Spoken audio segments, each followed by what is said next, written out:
De tous les comportements qu'on peut avoir envers les humains, le meilleur, c'est celui qu'on doit avoir envers nos parents.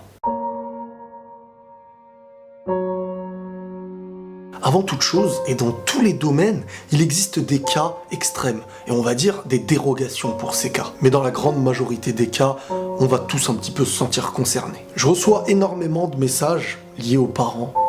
Autant parfois certains qui ont perdu leurs parents et qui regrettent, parce qu'on aura toujours le regret envers quelque chose qu'on aime. Ce qu'il faut savoir avant tout, c'est que les parents, c'est des gens comme toi. Un jour peut-être que tu seras papa ou maman, et tu te rendras compte que l'idéalisation qu'on a vis-à-vis des parents n'est pas forcément une réalité. Les parents, ça a des failles, les parents, ça a des défauts, mais ça reste des parents qui ont parfois et très souvent donné tellement de choses qu'on ignore par rapport à nous. 9 mois dans le ventre de sa mère, qu'à peine sortie, parfois on veut la corriger, on veut la rabaisser, on veut s'en éloigner, et parfois beaucoup en ont honte. Même à 50 ans, tu resteras le fils de ta mère. Et aujourd'hui, certains qui se disent à 18 ans, ça y est, je pourrais m'en éloigner et tout ça, c'est réellement ne pas être conscient de ce qu'on vit. Les parents, c'est l'équilibre. Ça veut dire qu'à un moment donné, tu les aimes moins, ou tu les rejettes, ou tu fais ce que tu veux, tu perdras quelque chose en toi. Quand ça va mal avec tes parents et que le problème n'a pas été résolu, il y a une faille quelque part, il y a une difficulté, il y a une douleur. Tu peux pas dormir réellement tranquille. Tous les bienfaits que tu pourras apporter à ta mère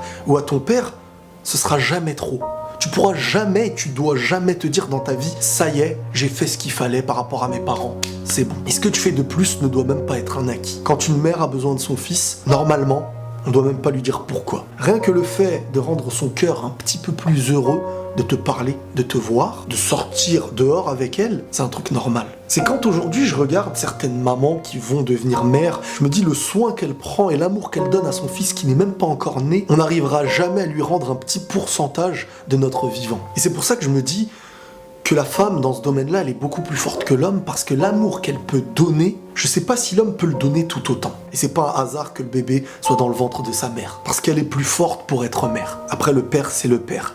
Et au niveau du respect et au niveau de ce qu'on peut lui apporter, ce sera jamais trop. En fait, c'est simple. Savoir apaiser ses parents, ça va t'apaiser. Faire du bien, et quand il y aura une bonne entente familiale, ça va te faire du bien. Tu seras toujours gagnant d'être propre envers tes parents. Mais essayons de ne jamais être le mur d'une chose qui peut parfois faire naître quelque chose de meilleur. Surtout quand ça touche à la famille et quand ça touche aux parents. Voilà les amis, prenez tous soin de vous et la paix sur vous.